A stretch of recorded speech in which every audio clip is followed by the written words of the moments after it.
पिछले क्लास में स्वप्रेरण और अन्योन्य प्रेरण से संबंधित थ्योरी हम लोग पढ़ चुके हैं। तो आज एक क्वेश्चन करेंगे और इसके बाद फिर हम लोग आगे थ्योरी पर बढ़ जाएंगे। तो क्वेश्चन लिखा जाए, यदि किसी कुंडली में, क्वेश्चन लिखेंगे, यदि किसी कुंडली में या परिपथ में, यदि किसी कुंडली में या परिपथ में, यदि किसी कुंडली में या परिपथ में 0.1 सेकंड में 0.1 सेकंड में विद्युत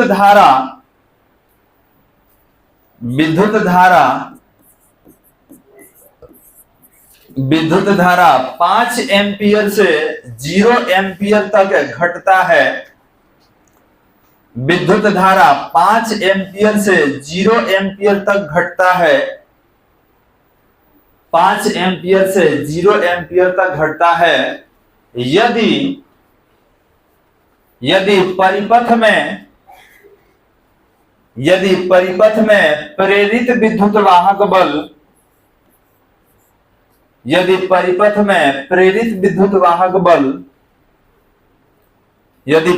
में प्रेरित विद्युत वाहक बल 200 वोल्ट हो तो, प्रेरित विद्युत वाहक बल 200 वोल्ट हो तो स्वप्रेरकत्व का मान, 200 वोल्ट हो तो स्वप्रेरकत्व का मान ज्ञात करें। 200 वोल्ट हो तो स्वप्रेरकत्व का मान ज्ञात करें। हो गया बालक। और जो दिया हुआ है गिवन डाटा में उसको लिख लिया जाए। तो यहां पर क्या दिया हुआ है बालक? तो गिवन डाटा देखिए लिख रहे हैं, कह दिया कि 0.1 सेकंड में कोई करंट 5 एम्पियर से 0 एम्पियर हो गया। तो इसका मतलब इस समय में परिवर्तन आप दे दिए, आप dt बता दिए कि इतना समय में ये 5 से 0 हो गया। तब 5 से 0 हुआ है तो 2 गो करंट याद रखिएगा। I1 अगर पूछा जाए तब कहिएगा 5 एम्पियर है, और I2 पूछा जाए तो कहिएगा 0 एम्पियर। और ध्यान देंगे इसके लिए विद्युत वाहक बल कितना है, इसमें 200 वोल्ट है। हमसे कह दिया स्वप्रेरकत्व बताइए, स्वप्रेरकत्व को कैसे लिखना होगा? L से। अब बताइए यहां पर एक सूत्र हम लोग निकाले थे। सूत्र क्या था विद्युत वाहक बल स्वप्रेरण में? ये था विद्युत वाहक बल माइनस L इंटू di/dt। याद है बालक? अब यहां से विद्युत वाहक बल बराबर माइनस L इंटू di का मतलब क्या होता है? तो I2 माइनस I1, और dt क्या है? समय में परिवर्तन। यहां पर माइनस L कितना है जी? तो L निकालना है। I2 कितना है? तो 0। I1 कितना है? तो 5। और dt क्या है? समय में परिवर्तन 0.1। अब जो वैल्यू दिया है, यहां भी वैल्यू दिया है, लिख दे रहा है, देखिए 200 दिया हुआ है, तो इसको लिख दिया हम 200। अब इसको हल करना होगा, तो हल करने के लिए ये हो गया 200 माइनस L इंटू 0 में से 5 घटाइएगा तो कितना होगा? -5। अब नीचे कितना है? 0.1, तो 10 हटाएंगे तो 10 आ जाएगा, और 200 माइनस माइनस प्लस हो जाएगा, तो ये हो जाएगा 5L, 10 ऊपर आ जाएगा गुना में, नीचे है ऊपर आ जाएगा। तो ये हो गया कितना? तो ये हो गया 200 इक्वल टू 50 इंटू L। तो जब L निकालिएगा तो कितना हो जाएगा बालक? जब L निकालेंगे तो 50 भाग में आ जाएगा, 50 चौके कितना? 200। तो कितना हो गया आपका? तो ये हो गया 4 हेनरी। यही हमसे पूछा गया था कि स्वप्रेरकत्व का मान निकालिए। यहां से लिख लेंगे, गिवन डाटा से लिखें।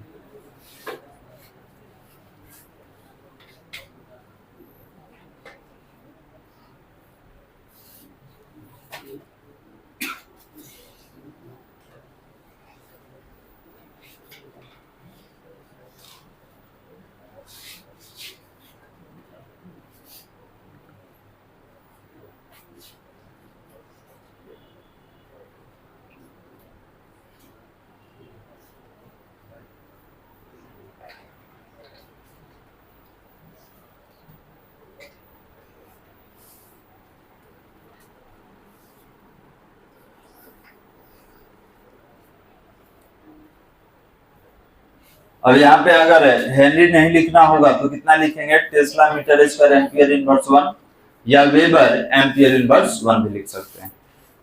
चलिए कंप्लीट कीजिए।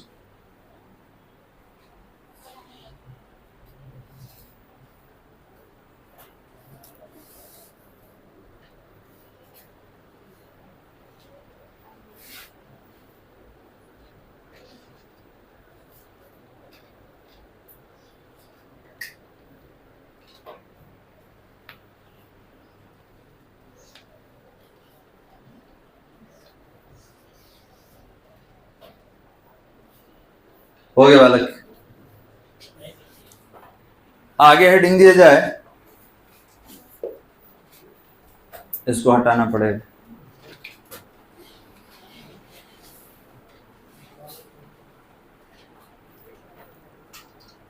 चलिए हो गया सबका। आगे हेडिंग देंगे बालक, हेडिंग दिया जाए भंवर धाराएं, हेडिंग देंगे भंवर धाराएं, भंवर धाराएं या फूको धाराएं।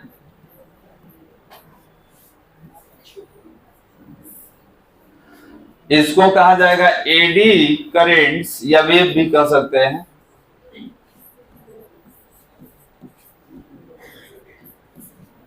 एडी करंट और फोकल्स वेव या करंट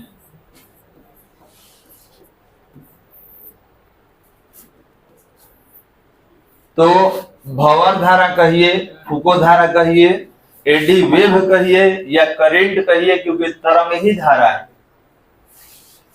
लिखें भंवर धाराएं या फूको धाराएं। तो सवाल ये सर फूको क्या है, तो वैज्ञानिक का नाम है। अब तो लगभग हाँ से सर नाम ना मिल रहे हैं, फूक दिला तो दिया जी।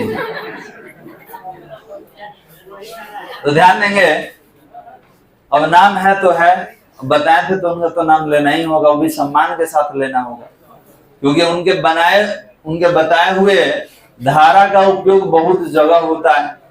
अब इसी के बारे में समझना है कि सर भंवर धारा या फूको धारा क्या है। देखिए नामे में लगा है भंवर, तो भंवर आप देखे होंगे पानी वगैरह में गोल गोल टाइप का रहता है। तो इसका मतलब ये है कि ये जो करंट निकलने वाला है, ये जो तरंग उत्पन्न होने वाला है, ये चक्करदार होगा।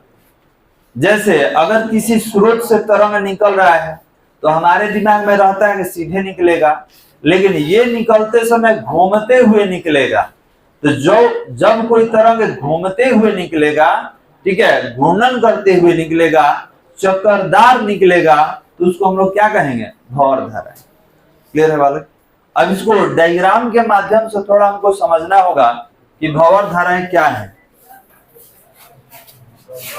ना बोलिए कहाँ से?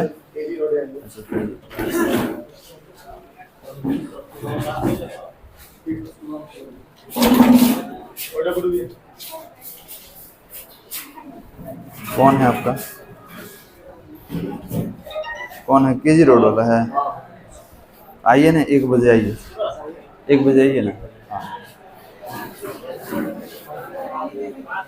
बात नहीं वाला। तो ये जो है हला नहीं, ये चक्करदार होता है, चक्करदार के कारण इसका नाम रखा गया है भंवर धारा। थोड़ा सा समझते हैं डायग्राम के माध्यम से।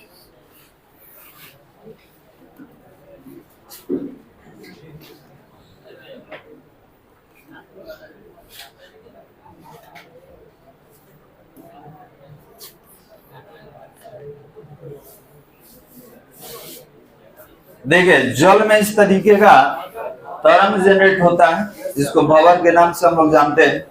हाला नहीं करना है, शांति समझना है आपको।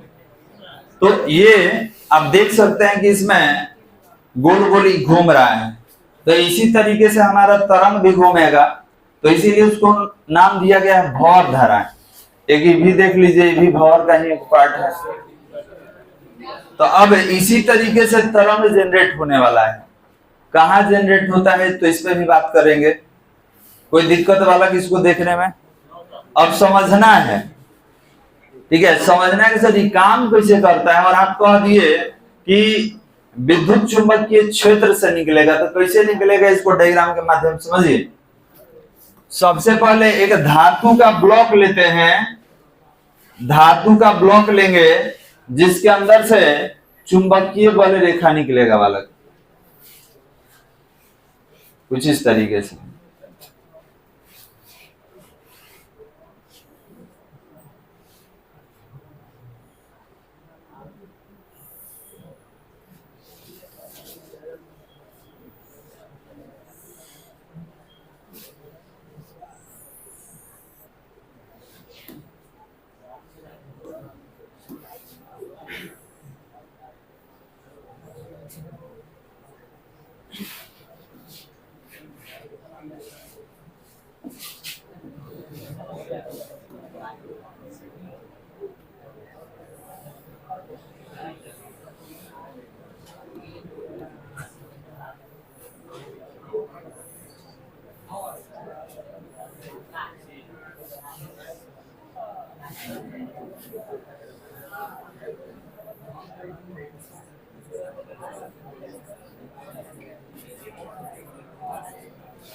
ध्यान देंगे, धातु का एक ब्लॉक है, बात नहीं, बात कीजिएगा, फिर स्टार्ट हो जाए क्वेश्चन पूछना। पढ़ाई रोक के क्वेश्चन ही पूछेंगे आपसे। धातु का ब्लॉक है जिसके अंदर चुंबकीय क्षेत्र का निर्माण हुआ है और इसके अंदर से तरंग जनरेट हो रहा है, वेव जनरेट हो रहा है। और ये वेव आप देख सकते हैं कि घूमते हुए निकलता है, चक्करदार होता है, इसीलिए इसका नाम रखा गया भंवर धारा। अब काम कहाँ करता है तो बहुत ऐसा जगह है। आप इंडक्शन चूल्हा का नाम सुने होंगे, ठीक है, उसमें क्या रहता है कि उसमें आपको आग वगैरह नहीं जलेगा, ठीक है, आप रख देंगे उसके ऊपर कोई मेटल में कोई चीज, जैसे पानी रख दिए तो गर्म हो जाएगा, लेकिन हाथ रखिएगा तो गर्म नहीं होता है। अब इसके पीछे कारण क्या है, उसके अंदर क्या होता है, उस पर हम लोग बात करेंगे। तो ध्यान देंगे, इंडक्शन जो चूल्हा होता है कुछ इस तरीके से रहेगा। हमको बाहर से एक कवर दिखता है, काला वाला ऊपर वाला, और इस पे एक सर्किल बनाया रहता है कि इतना दूर में आप रखिए इसको, ठीक है। तो ध्यान देंगे, ये रहता क्या है वाला, ये पावर सप्लाई है जो बोर्ड से हम लोग कनेक्ट करते हैं। और इसके अंदर आप देख सकते हैं कि सर्कुलर टर्म में इसमें कॉइल दिया हुआ है, और इस कॉइल के अंदर जब करंट जाता है तो चुंबकीय क्षेत्र बनाता है बालक। और इसी चुंबकीय क्षेत्र में चुंबकीय बल रेखा निकलता है, और इसी बल रेखा के अंतर्गत ये बर्तन रखा रहता है जिसके अंदर रखे हुए कोई भी पदार्थ, जैसे पानी है तो बॉयल होना चालू हो जाएगा, दूध है तो वो बॉइलिंग चालू कर देता है। तो याद रखेंगे कि इसका बल केवल यही अनुभव करेगा, हम लोग नहीं कर पाते हैं, क्योंकि इसमें भी पोलर और नॉन पोलर मॉलिक्यूल्स होता है, ध्रुवीय और अध्रुवीय अणु होता है। तो याद रखेंगे कि ये अपने चुंबकीय क्षेत्र में स्थित किसी मेटल पर फोर्स लगाता है, क्योंकि ये धातु का होता है, इस पर बल लगाएगा और उसको उष्मा देता है। याद रखेंगे, पानी रखिएगा तो पानी पे बल नहीं लगाएगा, जो कंटेनर रखे हैं वो कंटेनर पे बल लगाता है चुंबकीय बल रेखा, और उसमें हीट जनरेट करता है, उसमें उष्मा देता है, ताप देता है, और उस ताप के कारण आपका जो भी उसमें रखे हुए हैं वो बनना चालू, अगर बॉयल है बॉयल होने वाला तो बॉयल होगा, नहीं तो कुकिंग होता है। तो याद रखेंगे कि इसमें कुछ रहता नहीं है बालक, ये कॉइल टाइप का रहेगा और इसके साथ छोटा बड़ा और कुछ डिवाइस होता है, और इसी के क्षेत्र के अंतर्गत ये रखा जाता है जिस पर ये चुंबकीय बल रेखा लगेगा, और चुंबकीय बल रेखा उष्मा उत्पन्न करेगा, ताप उत्पन्न करेगा, और उसी ताप का प्रयोग हम लोग भोजन को पकाने में करते हैं। अब इसके अंदर का डायग्राम देख लीजिए, बाहर से खाली कॉइल दिख रहा था, जब ऊपर वाला ढक्कन हटा दीजिएगा जो आपको दिखता है तो ये अंदर का डायग्राम है, और इसीलिए वो गोल खींचा रहता है कि इतने दूर में आपको रखना है। कारण क्या है कि कॉइल उतने ही दूर में रहता है, और इसके ठीक ऊपर रखिएगा तो बहुत बेहतर तरीके से चुंबकीय बल रेखा लगाएगा और ताप उत्पन्न करेगा। तो आप देख सकते हैं छोटा बड़ा बहुत सारे इसमें डिवाइस कनेक्टेड है। एक कूलिंग फैन भी होता है, क्योंकि जहां पर ट्रांसफार्मर लग जाए, जहां पर कॉइल लग जाए, तो याद रखिएगा वहां पर बहुत ज्यादा हीट जनरेट होता है, और इस हीट से बाकी सब कंपोनेंट खराब नहीं हो जाए, हम लोग क्या कर लेते हैं, एक कूलिंग फैन का यूज कर लेते हैं। इसको कूलेंट कहा जाता है। टेम्परेचर को कंट्रोल करने के लिए, जैसे आप अपना सीपीयू यूज करते हैं तो देखिएगा उसमें फैन रहता है, पीछे एग्जॉस्ट फैन रहता है। हम लोग इन्वर्टर यूज करते हैं, उसके पीछे रहता है। तो यही नहीं बालक, जिस डिवाइस में ट्रांसफार्मर होगा जो ज्यादा हीट जनरेट करता होगा, जहां कॉइल होगा ज्यादा हीट जनरेट करता होगा, वहां पर हम लोग कूलेंट यूज करते हैं। ठीक है, वहां पर ये फैन यूज किया जाता है। अब ट्रांसफार्मर में तेल डाला जाता है, मालूम होगा, ट्रांसफार्मर में ऑयल डाला जाता है। तो बहुत आदमी को लगता है कि वो तेले एनर्जी स्टोर कर लिया, वो कूलेंट है, वो ठंडा रखता है, ट्रांसफार्मर का टेम्परेचर मेंटेन रखता है, उसमें ऊपर नीचे घूमते रहता है सर्किट में, इसीलिए उसमें हम लोग वो यूज करते हैं। चलिए आगे समझते हैं। तो दिख रहा है ना बालक कि चुंबकीय क्षेत्र बनाएगा, इसके चुंबकीय क्षेत्र से हीट जनरेट होता है और उसी हीट से हम लोग भोजन वगैरह को पकाते हैं। और यही नहीं बालक, रेलगाड़ी में चुंबकीय ब्रेक में भी यूज होता है, मैग्नेटिक ब्रेक में इसको यूज किया जाता है, इलेक्ट्रिक फर्नेस में, जिसको इंड्यूस्ड फर्नेस कहा जाता है, वहां भी यूज होता है।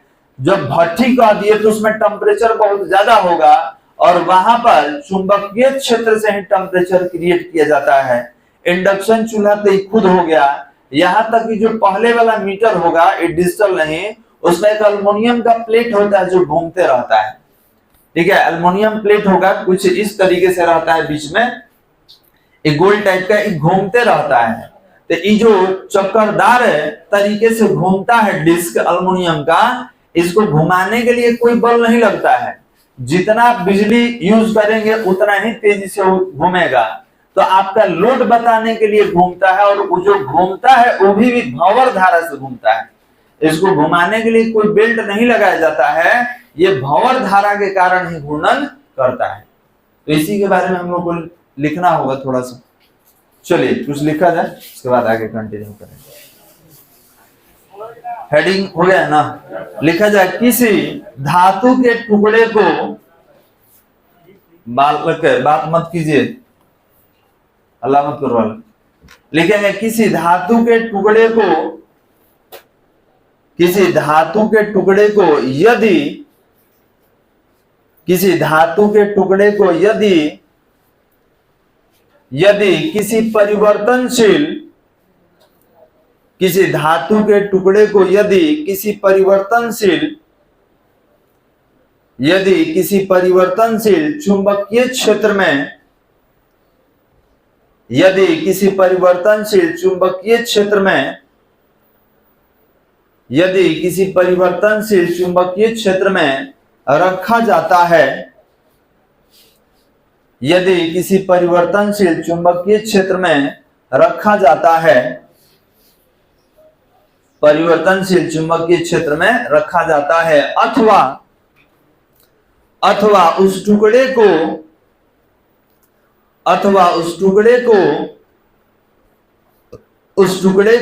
किसी स्थानीय चुंबकीय क्षेत्र में, उस टुकड़े को किसी स्थानीय चुंबकीय क्षेत्र में घूर्णन कराया जाता है, स्थानीय चुंबकीय क्षेत्र में घूर्णन कराया जाता है, तो उसमें प्रेरित धाराएं उत्पन्न होती हैं, तो उसमें प्रेरित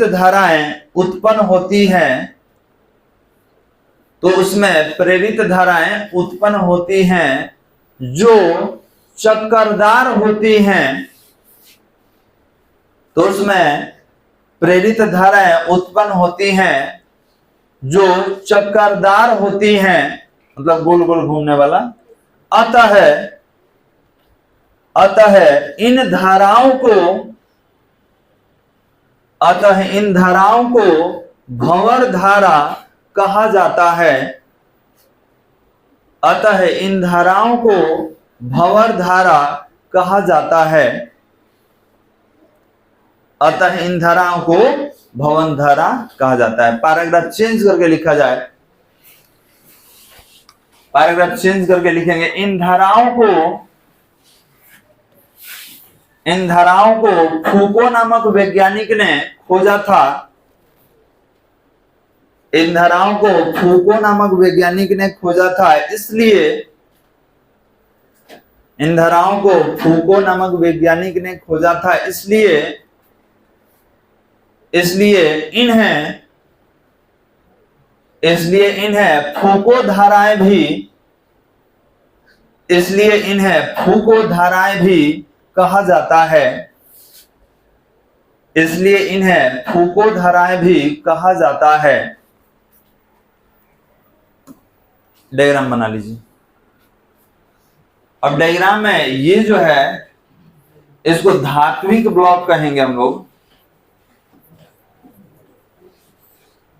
धात्विक ब्लॉक होगा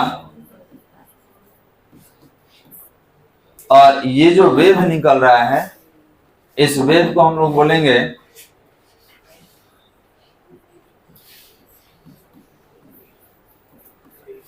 भंवर धारा।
हो गया बालक?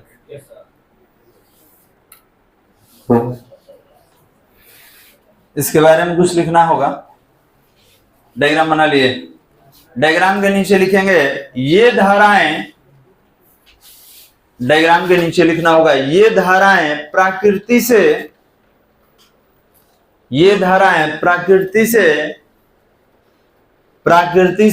प्रेरित होती हैं।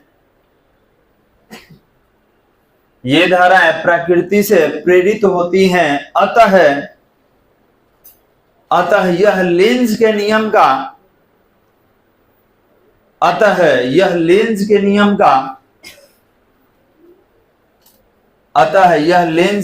का पालन करती हैं। अतः यह लेंज के नियम का पालन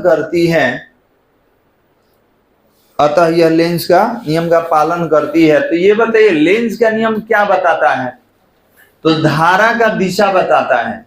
अगर आपसे पूछा जाए कि लेंज का नियम क्या बताता है, तो धारा का दिशा बताएगा। लेंज का नियम किस सिद्धांत पे काम करेगा? तो ऊर्जा संरक्षण के सिद्धांत पे काम करता है। तो उस नियम में पढ़े थे, आपको याद होगा कि जब चुंबक नजदीक आता है तो करंट आपका एंटी क्लॉकवाइज फ्लो होगा, और जब मैग्नेट को दूर कीजिएगा कॉइल से तो करंट क्लॉकवाइज डायरेक्शन में चलता है। लिखे थे उसके बारे में हम लोग। हो गया बालक? अब यहां से हम लोग भंवर धारा का उपयोग देखेंगे जिसका हम लोग बात कर रहे थे। तो लिखा जाए पैराग्राफ चेंज करके भंवर धाराओं का उपयोग और डैश दे दीजिए। भंवर धाराओं का उपयोग लिखकर डैश दे देंगे। और एक एक करके बात किया जाएगा। सबसे पहले 1 नंबर में लिखेंगे भंवर धाराओं का उपयोग है, भंवर धाराओं का उपयोग है रेलगाड़ियों के, भंवर धाराओं का उपयोग है रेलगाड़ियों के चुंबकीय ब्रेक में, रेलगाड़ियों के चुंबकीय ब्रेक में किया जाता है। भंवर धाराओं का उपयोग रेलगाड़ियों के चुंबकीय ब्रेक में किया जाता है। हो गया बालक। तो ध्यान देंगे ये मैग्नेटिक ब्रेक में भी यूज होता है। जैसे रेलगाड़ी में देखिएगा चक्का वगैरह होता है, तो चुंबकीय ब्रेक में क्या होगा कि यहाँ पर अस्थायी रूप से चुंबक रहता है। तो अस्थायी चुंबक स्थायी चुंबक में अंतर है।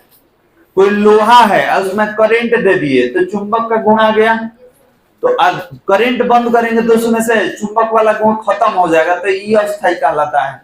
और स्थायी चुंबक जैसे हम लोग परमानेंट मैग्नेट बनाते हैं निकेल से, कोबाल्ट से, आयरन से, वो स्थायी चुंबक होता है। तो इसमें हम लोग अस्थायी चुंबक का प्रयोग करते हैं और देख सकते हैं पहिया में ब्रेक लगता है। तो यहाँ पर होता क्या है बालक, तो मान ली कि पहिया है घूम रहा है और आप कोई मैग्नेटिक मटेरियल लिए हैं। मैग्नेटिक मटेरियल मतलब इसको आसानी से करंट डाल के चुंबक बनाया जा सके, और जब करंट डालेंगे तभी चुंबकीय गुण आएगा, तो ये अस्थायी चुंबक कहलाता है।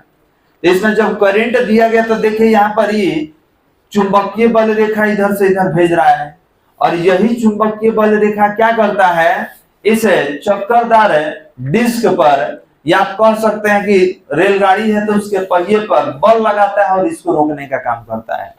एक और डायग्राम है पहिए के साथ देखेंगे कि घूम रहा है एक नॉर्थ पोल एक साउथ पोल, तो जब विद्युत बल रेखा इधर से उधर जाएगा तो इस पर बल लगाएगा और बल लगा के रोकने का प्रयास करता है। यहाँ देख सकते हैं ये सीधा सीधा दिखाई देगा, इसमें तो लग रहा है कि सटा हुआ है, लेकिन इसमें साफ दिखाई दे रहा है फ्रंट व्यू में, साइड व्यू है फ्रंट व्यू है।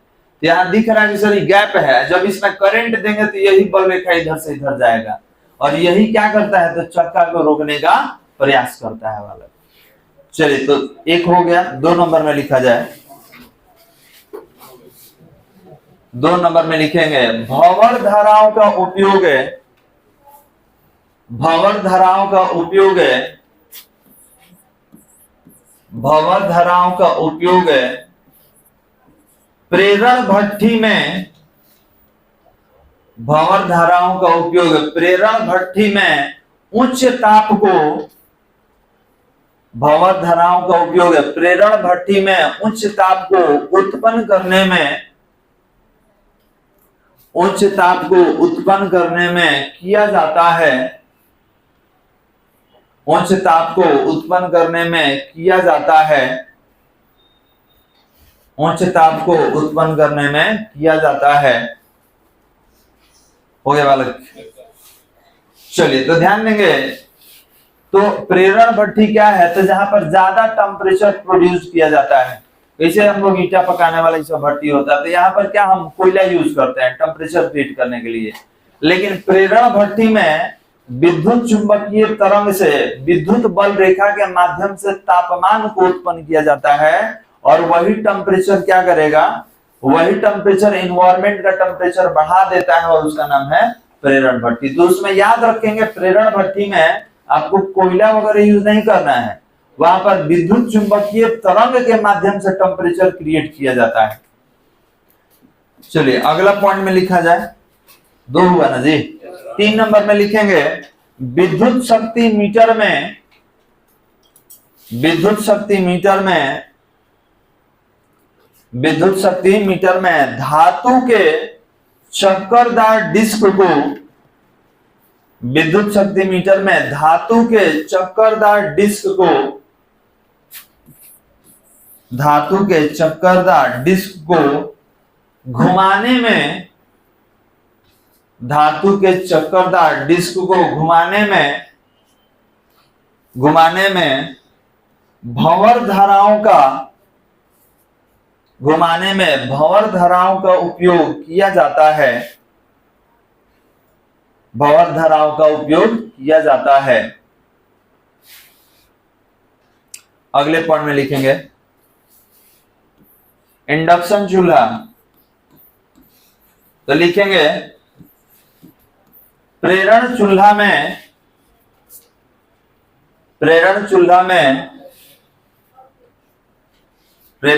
में भंवर धाराओं का उपयोग किया जाता है।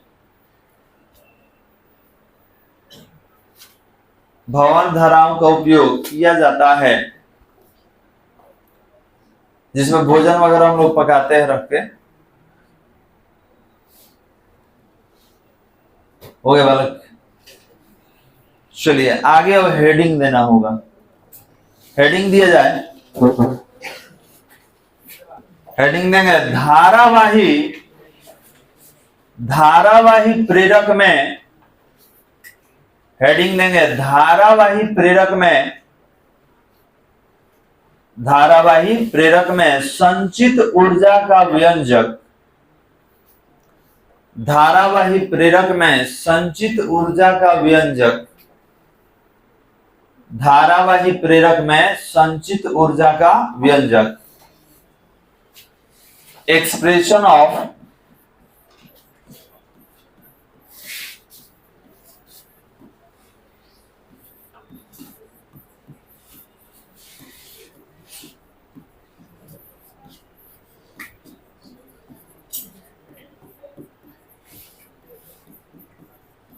expression of stored energy in an inductor,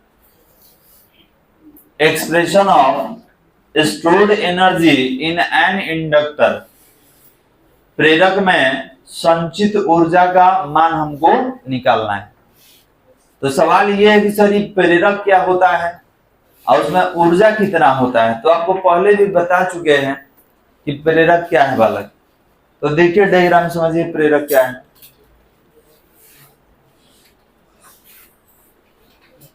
ये जो आप देख रहे हैं यही प्रेरक कहलाता है, इंडक्टर कहलाता है। ठीक है, जो कॉइल आप गोल गोल देख रहे हैं लपेटा गया है, इसी को प्रेरक कहा जाता है।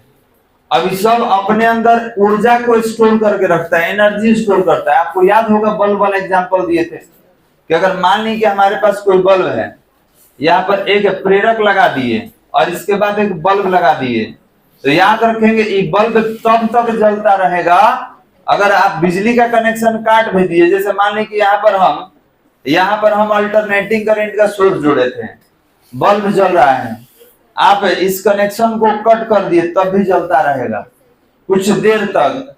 कब तक जलेगा? तो जब तक जलेगा इसमें एनर्जी रहेगा तब तक। इसका एनर्जी जब तक खत्म नहीं रहेगा तब तक ये नहीं बंद होगा वाला। अब सवाल ये है कि सर ये कितना एनर्जी जमा करके रखता है। तो ये एनर्जी रखता है हाफ L/I0 का स्क्वायर। इतना ही ऊर्जा अपने अंदर रखता है, जिसको विद्युत चुंबकीय ऊर्जा कहा जाता है। अब सवाल ये है कि सर L तो समझ में आ रहा है, ये I में नॉट काहे लगाए हैं। तो याद रखेंगे E होता है विद्युत धारा, और धारा का मान जब बहुत ज्यादा हो जाता है तो धारा का शिखर मान कहते हैं और लिखते हैं कैसे? I0 से। मतलब ये अंतिम है करंट का मैक्सिमम वैल्यू, इससे ज्यादा नहीं होगा। तो धारा के शिखर मान को I0 से लिखेंगे। उसी तरीके से V से वोल्टेज हो गया, यहाँ नॉट लगा दिए तो वोल्टेज का महत्तम मान या शिखर मान हो गया। इसको कहा जाता है peak value of N alternating current, धारा का शिखर मान या महत्तम मान। तो यही निकालना है बालक, निकाल के आपको बताना है कि सर कितना ऊर्जा अपने अंदर ही रखेगा। लैंग्वेज लिखिए, क्या लिखिए? 10 तो हो गया, 10 तो बहुत कम है, क्योंकि आज लिखवाएंगे तो फिर इसका मैक्सिमम पार्ट रुक जाएगा। छोड़ दीजिए, बंद कर दो, निकालो इसे। तो ध्यान देंगे जितना बताएंगे उसको रिवाइज कर लीजिएगा, कंटिन्यू कर।